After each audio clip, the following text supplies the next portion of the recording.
So this Saturday night, SummerSlam coming live from Cleveland Browns Stadium. You're the football guy. Didn't this used to have a name, stadium? It used to be First Energy. Okay, I don't know how long it's been Cleveland Browns Stadium, but everyone hates sponsorships, but I somehow like it in comparison of this name because it's Cleveland Browns Great, Stadium. by the way, great stadium. I don't know if you've ever been there. It's a great place to catch an event. So I went there. I went there about 8 years ago to catch a Dallas Cowboys football game, and a great stadium, great views, great city. If you haven't been there, I know you travel very much, but any of our listeners and followers, I highly recommend it. It's a great city. I have been there probably about 8 years ago to catch a New York Giants game. Tickets were like $9 or something like that for like even lower level seats. I think the Browns, it was like a December game and the Browns had yet to win at that point that season. So I think they were like 0-13 heading into the game. So it was a good seat that I imagine I have a similar seat. But probably not as good as it was for football because it's wrestling and a ring is smaller, and also wasn't at the same price. But SummerSlam this weekend, Cleveland Browns Stadium at the Mistake by the Lake, as a lot of people call it, I think, in Cleveland, Ohio. One real annoying thing that's going to be happening this weekend for those going or don't know about this, but a few things. One, last year the Detroit Tigers faced the Tampa Bay Rays at home the same day of SummerSlam, and the game was moved to 1 o'clock in the afternoon due to the event. It was actually moved because of that event, and there was also originally a Madonna scheduled concert for that night as well at the arena. Madonna had to cancel her concert about a month in advance. They had already moved the game, so when SummerSlam came around, it was the major event that night. Except for, I guess, the Jake Paul fight, which was a bigger deal down in Dallas because Logan Paul had to get on a flight. And maybe you know this. Does Logan Paul, does he have to have the first match this year at SummerSlam so he can get on a flight to Dallas? I don't think Jake Paul's fighting Saturday night, is he? I don't think so. I can't. I think he just fought some like 2 weeks ago, right? If I'm not mistaken. Yeah, it was a recent fight. So I mean, to be honest with you, I would say if I had to pick a starting point, I feel like it could start the night though because there's so many other great matches on the card. I think it's not going to finish the night. I know that. I don't. Logan Paul doesn't have to leave. When I leave Cleveland Browns Stadium and walk over to the local casino, I won't see him on the television halfway across the country, will I? Probably not. You're not going to see him at the Jack, I don't think. So I think you'll be okay. Okie doke. All right. So we have that confirmed, I guess, different.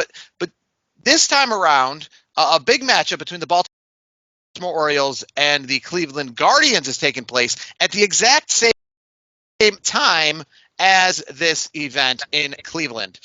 So I guess it's annoying for me because of the fact that, one, if the baseball game was in the afternoon, it'd be a nice appetizer for the main course later in the night of something to do in the city of Cleveland. But also it kind of creates a lot of congestion at one time. So it's a lot going on in the city. That means that, hey, if we're trying to go out to get to restaurants, we have more competition to fight with before the big show, SummerSlam, and a baseball game going on at the same time. So that is somewhat of an annoyance. Like I said, I wish it was just I wish the Cleveland Guardians, to be fair, were out of town, and this was a SummerSlam-only weekend in Cleveland. But it is SummerSlam weekend. It is the 37th SummerSlam, the fourth in a row that is in a stadium since COVID. The third of those four that I'll be going to, and I can't wait till this weekend. Quickly, though, I want to ask a question, and we might circle back to this, but just to kind of kick off this a little bit, so if people don't want to watch this video or listen to this for a long period of time, Roman Reigns, is he returning? Yes or no, Brandon? Yes. Okay, we'll circle back to that. I think he's returning as well. We'll circle back to that, but I want, so that is, if you're just looking for that answer, you're getting it right there. A 3-hour pre-show for SummerSlam starting at 4 o'clock. A lot of people are making a lot from this. Obviously, AEW Collision was moved up this week to 5 o'clock. I don't know if that was moved up to stay out of the way of SummerSlam, but they're doing it essentially to stay out of the way of SummerSlam. And then WWE says, not so fast. We're going to counteractive program this as well. What do you make of this 3-hour show? The fact there's obviously no matches or anything like that. What's up with this 3-hour pre-show? I think it's ridiculous. I think it's dumb. I don't know why we do it. Hour max. I mean, I get 1 hour because then it's a little bit of a pregame, a little pregame coverage, pre-show coverage. But 3 hours. This isn't the Super Bowl. Like maybe they want to make it the Super Bowl of the summer, I guess. But to me, 1 hour. Yeah, WrestleMania each night had 2 hours of pre-show, and I think that was probably excessive. Yeah. One thing I will say that this kind of reminds me a little bit. So WrestleMania, to harken all the way back to WrestleMania 2000. WrestleMania 2000 was the first WrestleMania since I think in the 90s, essentially. Obviously, it was in 2000, so it was post the 90s. But all the WrestleManias in the years prior were that same standard format as every single other pay-per-view, 2 hours and 45 minutes. Starts at 8 o'clock, ends at 10:45 Eastern time. Standard format. But then WrestleMania 2000 changed it up a little bit in the sense of that they had 8 to midnight would buy you the event. And what I mean by 8 to midnight, it wasn't the first 4 hour WrestleMania, but 8 to midnight bought you the event. And the event essentially just lasted at like maybe 10 minutes after 3 hours. But in order to, essentially give you the 8 to midnight that they advertised, it turned into what we just saw Money in the Bank with a post-show backstage kind of thing, almost very similar to like right when it went from the end of WrestleMania 2000 to this post-show kind of thing. I remember Hardcore Holly had a pretty infamous little shit, I think he said, and forgetting that he's not supposed to say that on television, and they didn't censor it out in his post-show talking about the hardcore gauntlet match.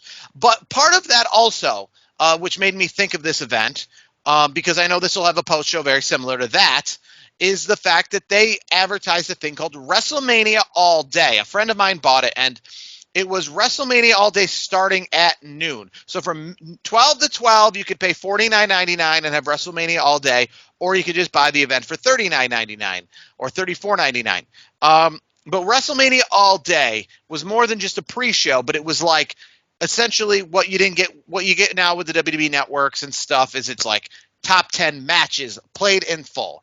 So if SummerSlam pre-show here is going to be 3 hours long, here's what they should really be doing with it.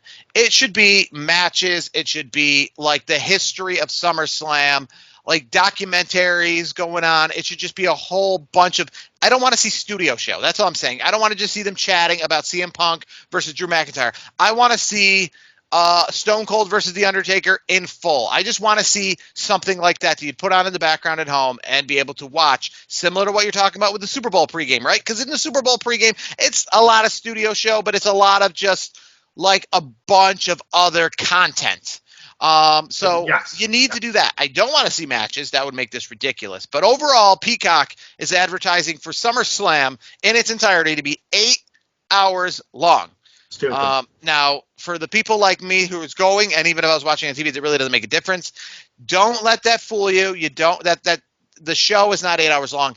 I'm going to get in my seat at 6:30 for a 7 o'clock show, and I'm going to be out of there hopefully at 11 o'clock or around 4 hours after, right? So it's not going to be 8 hours of actual content. No. But getting into the SummerSlam card itself, it's really kind of crazy because a lot of times if you look on Wikipedia or you look for the card, it seems to be very much like a lot of information. But this is the most concise looking wrestling card I have seen in a while. Singles match, singles match, singles match, singles match, single match, singles match, and singles match is what you get on this card. 7 matches. All singles matches, no multi-person match, no tag team matches. Everything with a championship on the line with no stipulations except for the one singles match that doesn't have a championship on the line and has a special referee of Seth frickin' Rollins. But everything else is like I made the card at home, just like championship, singles. No tag team, no ladder match, no triple threat, no gauntlet, none of that. Just straightforward. It looks like what a lot of people wish WrestleMania would be. Just heavyweight championship, women's championship, Can we get something out of the way? I think we know what the main event is, right? Cody and Solo. I mean, if we're sticking with Roman Reigns making his return, obviously, I think that's probably going to be the main event. A lot of people think, and there's a lot of good matches on this card, Liv Morgan and Rhea Ripley. I mean, if just based on the hype of the match, without like some sort of big last-minute surprise, I think that match could main event, right? I think it could be like a co-main event. I think it could be the second to last. I think this card, now last year's Money in the Bank card, better than this year's Money in the Bank card, but flip it for SummerSlam. I think this year's SummerSlam card, better than last year's SummerSlam card that saw Jey Uso versus Roman Reigns for your main event. And I think it was Seth Rollins versus Finn Balor for the other championship. I think this is a better card overall. You got the 2 women's matches, the 2 men's heavyweight championship matches, both mid-card championships on the line. So every championship, so essentially a night of champions, except for the tag team belts. But good news, if you're going to SmackDown or watching it this week, both tag team championships are on the line on SmackDown. So in 24 hours in Cleveland, 8 championships on the line. Every title in WWE to be defended this weekend in Cleveland, Ohio. I think, that's pretty cool. A lot of people, and I will say this much, a lot of people saying about how, maybe those matches should be on this card. And I will tell you, I was somebody who goes back and remembers it very vividly. The night before WrestleMania 38 in Dallas, the go-home show that had the Hall of Fame with The Undertaker, the worst SmackDown I've ever been in my entire life.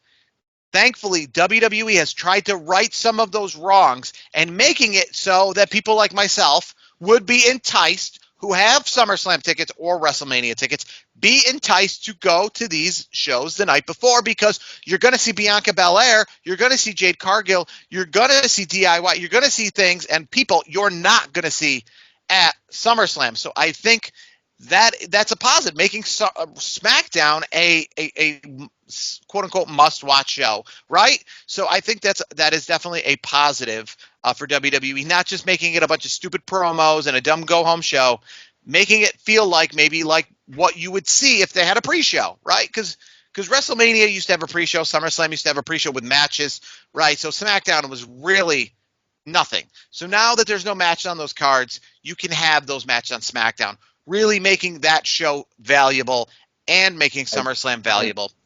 Before we start to get right into the card, I do want to talk about one match that is not on this card. A lot of people thought we would get it, and I think it has a lot of significance. And we're getting it on Raw to an extent.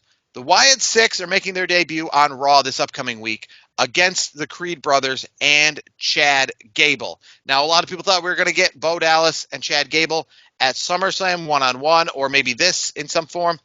What do you make of the Wyatt Six and their presence, their debut in WWE, coming on Monday Night Raw and being excluded from a pay-per-view, getting kind of downplayed? I don't think it's necessarily downplayed to an extent. I think it's just a fully loaded SummerSlam. I mean, Seth Rollins, for example, he's a referee. He's not even in a match particularly. So to me, like, this is cool because I think I call it the Raw after SummerSlam, and I think it's a good way to, it's a good post SummerSlam show, and it's giving, and like you said, there's going to be a great content on Friday night before. Why not make the entire long weekend? We'll just say so Monday after SummerSlam, make it a good show, and I think the anticipated debut is a good thing. You don't need to have them necessarily debut at a pay-per-view. You can have them, debut, I should say, on a Monday Night Raw, and I think it's just fine. I will say it was 5 years ago that Bray Wyatt and the Fiend character debuted at SummerSlam after months of vignettes after WrestleMania. It took till the 2019 SummerSlam for him to debut. Personally, I think listen, Sami Zayn, Braun Breaker, that's a great match. I do like this card for sure. But I would probably take out even a match like that and put the 6-man tag or just Chad Gable versus Uncle Howdy on this card. And the reason so is because at its core, the Wyatt Six is mid-carders. We're trying to make them big players, but they're mid-carders at their core. That's what they've always been. Chad Gable is essentially a mid-carder, right? He's not in any main events. And then on the other side of things, right, Bo Dallas is a mid-carder. Dexter Lumis is a mid-carder. Joe Gacy's just called up from NXT. These are a bunch of mid-card people. So if you're trying to tell me this time around they're not mid-card people, this is the return of Drew McIntyre, but he's not the 3MB Drew McIntyre, this is the main event Drew McIntyre, then you have to put them in a spotlight that shows that they are exactly that. That's why Cody Rhodes didn't come back to be excluded from pay-per-views. Are they the main event on Raw this coming week? I don't know where they fit on the Raw card. I know they're on the card. but I just feel. What if they main event Raw though? I still feel though to be not on this pay-per-view where it's the stadium show, right?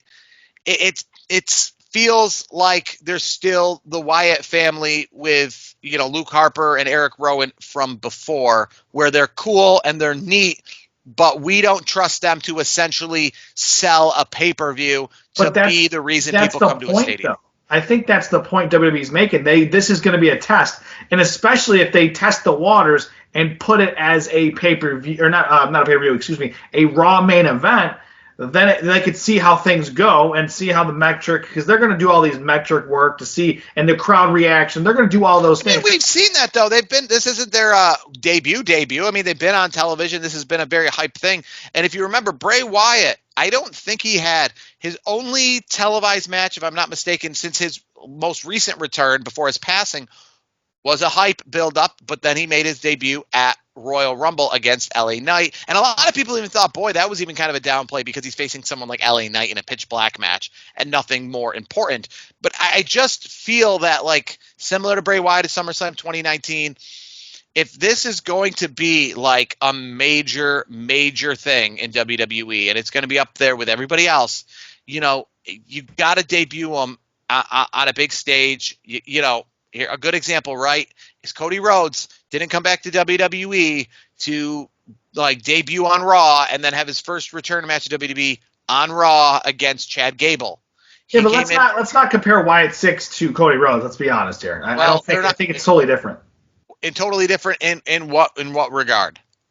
Cody Rhodes, his return is he was crossing the line of AEW to WWE, and I think and he also has the ties to the late great Dusty Rhodes. I know the same thing, late great Bray Wyatt, but the thing is, he was one of the big shots at AEW. He was the EVP at one point in time when he was the EVP of AEW. Could you have said, "Oh, he's going to be the champion of WWE in 4 years"? No. To me, it's a different circumstance. I think WWE is doing it the right way because for example, if they do main event Raw this coming week, that's going to, and this whole thing with, we've seen them do this and that, but it's been all cinematic. There hasn't been any matches. So they want to see how things go in an actual match that isn't cinematic before they give them the ball and run with it. I think it's the right thing to do. I will say one of the downplays for Bray Wyatt as the Fiend character in the past couple of years before his passing was a lot of people saying it was a lot of sizzle, but not a lot of substance, right? A lot of intrigue, a lot of what's going on, a lot of where does this go? But at the end of the day, in the ring, it wasn't always translating, right? He wasn't having a lot of matches. He wasn't having a lot of matches of value, of importance. Not saying that he's not a great performer or anything like that or a good wrestler, but it just ended up being 6 months of video build-up, and then it turned into well, what are you going to do actually in the ring? How are you going to translate the Firefly Funhouse to a match, right? And it did struggle, right? We saw the fact that he kicked off WrestleMania right before his release a few months later during COVID. And lost in seconds to Randy Orton. And then before that, he was in some big time matches against Randy Orton, but that was during COVID. So I just hope that, because that's the thing here. We want to see substance. So you got to make sure that is probably right now, first and foremost, is cool that they're bringing intrigue, but they've got to, as we've talked about many times in this show, actually deliver in the ring. And maybe to your point that Raw will be a proving ground for that. But also, though, if it is going to be stuff that just ends up being on Monday Night Raw and ends up just being kind of a mid-card thing, it's going to lose its importance. That's all I'm saying. It's going to lose its luster of mystery if it's just leading to matches against Sammy, Braun Breaker and Chad Gable and Otis and things like that, right? Well, to be honest with you, I think you mentioned Braun Breaker. Well, I know we're going to talk about him in depth here in just a moment. Braun Breaker is going to be a face of this company in the next 3 to 5 years, 100%. So let's move on to the SummerSlam card itself. And one match I will say, which is probably the least hyped, and it makes me think a lot of last year's SummerSlam when we saw Jey Uso versus Roman Reigns. A match that has intrigue, but at the same time made you wonder, how is this the main event of a major pay-per-view when this looks like the main event of a not major pay-per-view? And I'm talking about Cody Rhodes and Solo Sikoa. Because if there was ever anyone since Cody Rhodes has been champion that I think, well, clearly he's not going to be champion. They're not going to take the belt off Cody Rhodes to give it to this guy. It is Solo Sikoa, right? I could see it against Drew McIntyre. I could see it against CM Punk. I could see it against maybe even LA Knight, right? But or even AJ Styles to an extent, but still probably not, right? But here we got Solo Sikoa, right? And I understand he's the leader of the bloodline right now. But I mean, is we supposed to believe, similar to like last year, Jey Uso? Jey Uso, might I add, who isn't even on this card. We didn't think he was going to be the one to dethrone Roman Reigns. I mean, if Cody Rhodes didn't dethrone Roman Reigns and Brock Lesnar didn't dethrone Roman Reigns and these kind of guys didn't, it wasn't going to be Jey Uso in his first ever main event match, period. Is Solo Sikoa have any chance of dethroning Cody Rhodes at SummerSlam? No, and it's because it's going to be the return of Roman Reigns. That's exactly what it is, and this is the reason why this match will be the main event. Solo Sikoa, you got to give the guy his credit. He's doing. I think he's put on some good performances in the ring, on the microphone, backstage. Like I think Solo has done a stand up job. I know he's not Roman Reigns. I get that, but Solo Sikoa has been very steady. He's done a really good job, and I think this is good for him. He's getting the spotlight that I feel like he's earned, and I also think it's perfect because we're gonna see Roman Reigns. I feel like this weekend, and I feel like it's going to be at a point where you think Cody Rhodes is going to drop the belt, and then Roman Reigns shows up and says, "Yeah, you're not winning this match," and that's where we're gonna kick off this bloodline civil war that I feel like is coming. And we have a lot of people other than Roman Reigns, so there's even a chance that Roman Reigns, right? We all think that he might show up here at SummerSlam, probably will. But remember, there is also stuff that could obviously interfere in this match, regardless of if Roman Reigns comes, because Solo Sikoa does have the bloodline behind him. Cody Rhodes does have Randy Orton and Kevin Owens behind him. So we could see that obviously play out in some way. I think it's going to be shenanigans. I think we're going to see some shenanigans from, I should say, both sides. You mentioned Randy Orton. You mentioned Kevin Owens.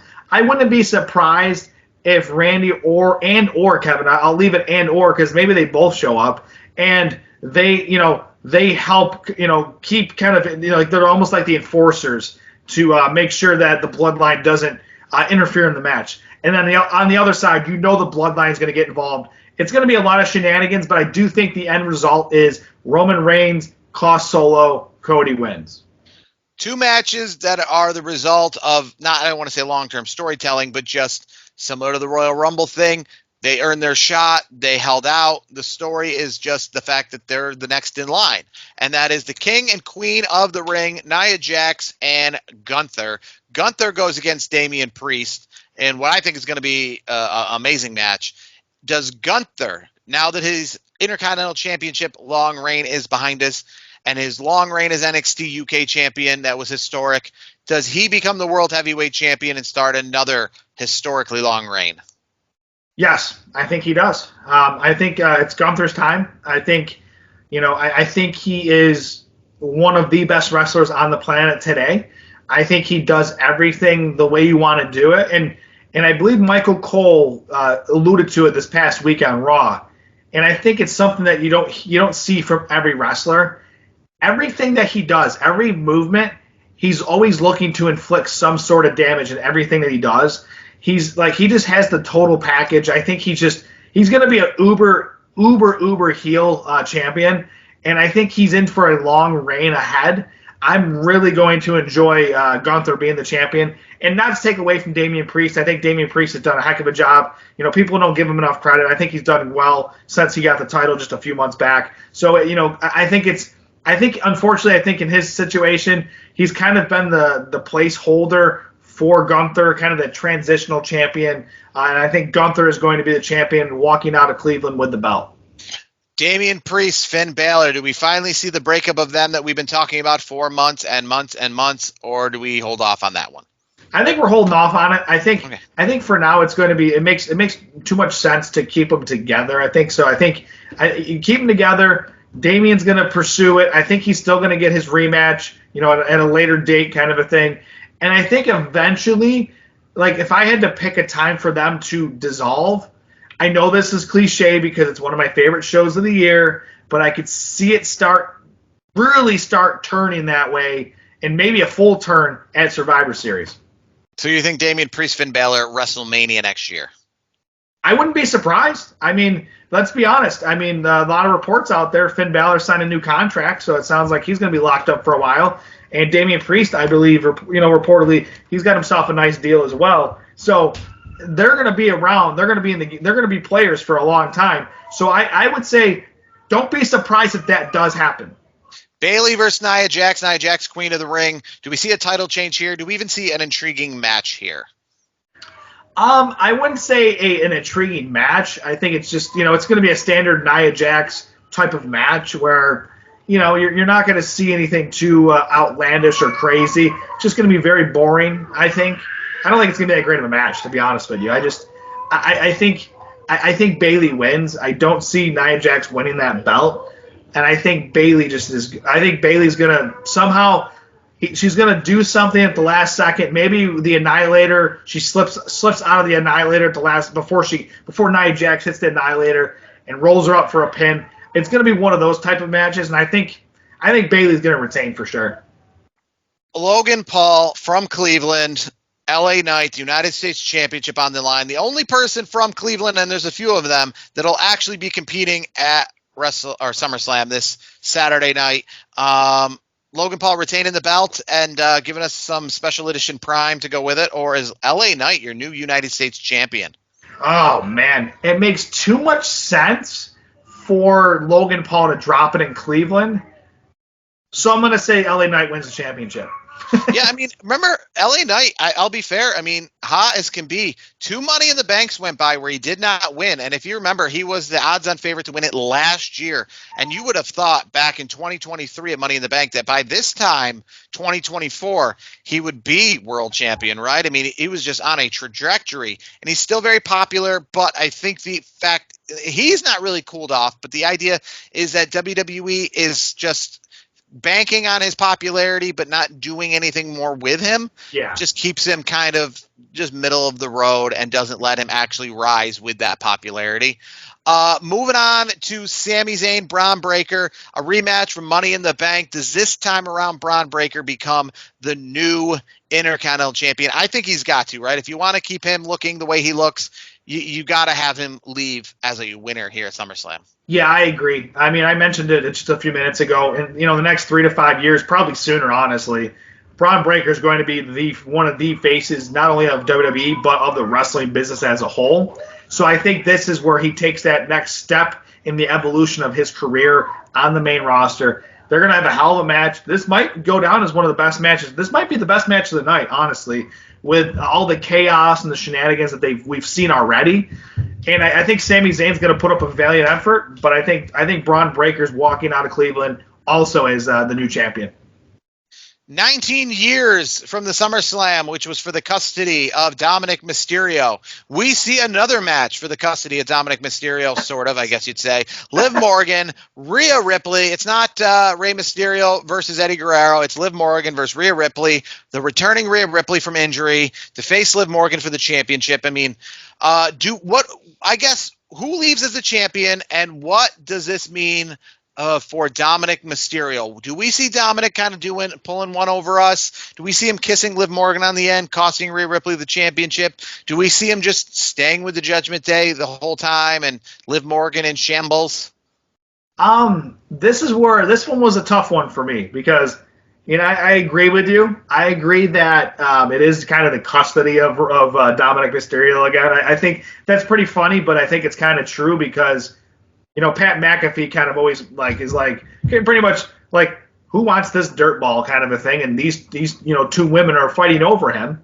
So for me, I think you alluded to it. I think Rhea loses and I think Liv retains in this match because this is where the only piece of the Judgment Day falls apart. I think Dominic and Liv are walking out of Cleveland together. Another SummerSlam kind of, rebooking, if you will. I kind of so there was a SummerSlam T-shirt contest where people were putting out different T-shirt designs to try to win ringside seats and all encompassing accommodations for SummerSlam. I did not win because there's SummerSlams in a few days, and I don't have any knowledge of 5-star accommodations. But I put which is weird because so this is the 20th or the 30th anniversary of SummerSlam '94, which took place in Chicago, Undertaker versus Undertaker, and there's been a lot of rebirths of that T-shirt. But I think there should have been a rebirth of a T-shirt from the last time SummerSlam was in Cleveland when it took place at the now known Rocket Mortgage Fieldhouse, the only ever SummerSlam in Cleveland, which saw Shawn Michaels versus Vader. And I kind of put that in a T-shirt and like reproduced that poster, but did it with Cody Rhodes and Solo Sikoa, essentially your fighting American champion versus your beast monster. And we just talked about, obviously, a 2005 harkening back to the ladder match for the custody of Dominic Mysterio. But we have another harken back to a SummerSlam of past, SummerSlam 1997, Heart and Soul, which saw Bret Hart versus The Undertaker with Shawn Michaels as special guest referee. And this time around, we see CM Punk versus Drew McIntyre with Seth freaking Rollins, who, just like Shawn Michaels, I believe, was coming back from some sort of injury at the time and didn't actually have a storyline to get into a match himself, coming back as special referee. Now, that match saw Shawn Michaels cost Bret Hart, which, the good guy, I guess you would say, and led to a match at Hell in a Cell, which then was known as Bad Blood in October of 1997 between Shawn Michaels and Shawn Michaels and The Undertaker. So, sorry, rehacked. Shawn Michaels cost The Undertaker, the person everyone wanted to win, letting Bret Hart, the pseudo-bad guy, win, and then led to Undertaker versus Shawn Michaels. 2 months later, Bad Blood 97, Hell in a Cell. Do we see a similar thing here with Seth frickin' Rollins maybe costing someone in this match a win and then leading to maybe Seth frickin' Rollins versus that person at Bad Blood 2024 inside Hell in a Cell? Yes and yes. Who's he costing?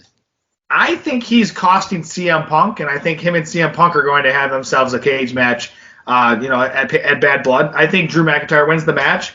You teed it up for me because I kept going back and forth with this match, and the more you presented it to me in that fashion, the more you kind of tipped the scales for me personally, and I was like, you know what, I got to go with my guy Drew McIntyre winning this match, but because Seth Rollins does a curb stomp to CM Punk. Now, here's the thing. If it plays out the same way it did at SummerSlam 1997, Shawn Michaels wanted to cost Bret Hart because that's the guy he was in a rivalry with, but then accidentally hit the chair on The Undertaker, right? So that led to him having to count Bret Hart as still the champion.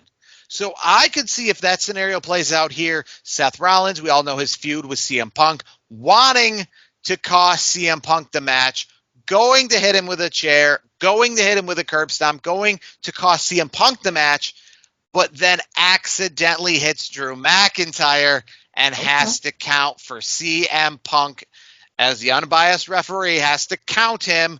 Mad CM Punk wins. Fury, that'll set up a match down the line, but more importantly, then getting someone like Drew McIntyre, who doesn't have any issue with Seth Rollins as of right now, being like, you cost me this match. Now I want you, not CM Punk anymore. I want you next on the line. To be frank, I don't want to see anything that is, in that sense, way too predictable in the harken back to SummerSlam 97. Sure, it'd be great if we have some sort of different thing that I'm not expecting. That's what I'm hoping for. Whatever the result is, some sort of swerve that I'm not expecting. But if it literally is exactly that same play out and it turns into a Hell in a Cell match at Bad Blood in Atlanta in October, which I think Bad Blood, which was in your house pay-per-view that year, was also like an early October, which this year it's an early October. So, I mean, it would really be very much similar to what we saw back in 1997. Because if you don't know, if you're not a great WWE historian, SummerSlam traditionally, in the years that we're all very familiar with, takes place at the end of August, right? So summer isn't flying by any quicker than it normally does. Takes place at the end of August traditionally. But since about 3 years ago, it's taken place at the beginning of August, and 3 years ago, the end of July. as they switched up the pay-per-view calendar just a little bit. That's what's leading to a pay-per-view at the end of August, Bash at Berlin. That's what's leading to an early October pay-per-view. And in 1997, it was very similar. I think it was the exact same day as Money in the Bank this year in Canada that 1997 saw In Your House Canadian Stampede in Canada in 1997. So the early part of July saw a pay-per-view. So the early part of August saw a pay-per-view. And if I'm not mistaken, I think it was like August 3rd that SummerSlam was that year in 1997, which it is this year as well. So it's just like the dates are matching up, the pay-per-view calendar is matching up. We're traditionally used to seeing SummerSlam at the end of August because we have a pay-per-view at the end of July. Growing up watching wrestling, there would have been a July pay-per-view like this week or last week, and SummerSlam wouldn't be even starting the build yet till, this upcoming Raw. Yeah. But obviously the calendars are changing, and we're having another pay-per-view in August, which is coming up on August 31st. That 97 calendar, which seemed to be an anomaly where everything was at the beginnings of the month instead of the end of the month, is playing out right now. So hopefully nothing too predictable. But moving on from the card, wrapping up the SummerSlam stuff, The Miz is your host. He's from Cleveland. Are you excited to see The Miz hosting SummerSlam in Cleveland, or are you just like, I don't care about that? And what about Jelly Roll? He's performing. You getting excited for that as well? I'll start with Miz. I'm happy for Miz. He's a Cleveland guy. He's proud. He's a proud Clevelander. He loves all his Cleveland sports teams. Like this is cool for him. I think it's good. We obviously know he lives in LA these days, but he's very proud of his Cleveland roots. So I'm happy for Miz. Miz is one of those guys that he's a great talker. He's a great ambassador for the WWE. So I think he's going to do a great job. I'm looking forward to him hosting. And on the other side, I know Jelly Roll. I'm not I don't follow Jelly Roll's music to a T. I know he's very popular. I've heard some of his music. So I'm sure it'll be decent. I'm sure a lot of people will be tuning in just to see Jelly Roll. I don't know. I'm not going to say live at SummerSlam, but people will probably check it out on the Peacock app just to see Jelly Roll. So I think it's cool all around, and I'm just looking forward to a very fun SummerSlam. So the night before SummerSlam, I'll get you the plans for myself and see if they align with you. You have a choice to go to one of two things. And last year at SummerSlam the night before, SmackDown wasn't in Detroit. It was in Dayton, Ohio. So it really didn't give me much of an option. So I went to GCW, and it started out being the tradition of now going to a lot of more GCW shows because I found how awesome it was. So this year, SmackDown's in Cleveland. You got 2 tag team championships. The men's and the women's are on the line. So you have that as an option at Rocket Mortgage Fieldhouse.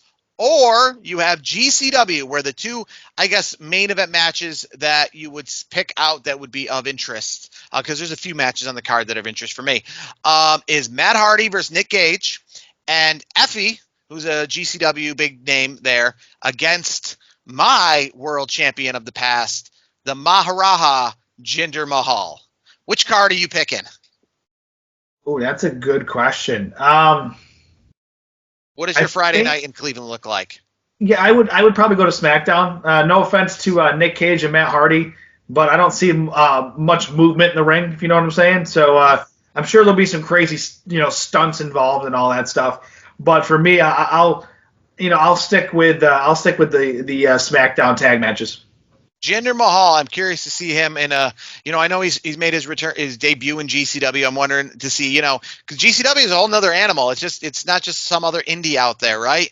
I mean, it really makes you earn your dollars. You're going to all of a sudden be wishing you were back in WWE, just taking, the lighter bumps for the bigger paydays, if you will. So see if Jinder Mahal is up for the challenge, if he's up to, pay his dues, if you will, on the indie scene, because a lot of people do, and a lot of people are making a better name for themselves. Dolph Ziggler, right? He's the new TNA Impact champion over here. So he's all right with not being in WWE and making, rebuilding his brand, as we've seen with Drew McIntyre, Cody Rhodes. The list goes on. So Jinder Mahal starting his road to building his brand outside of WWE. Looking forward to that. That's what I will be going to this Friday night from Cleveland, Ohio. SummerSlam, it's the 37th SummerSlam and a big party of the summer.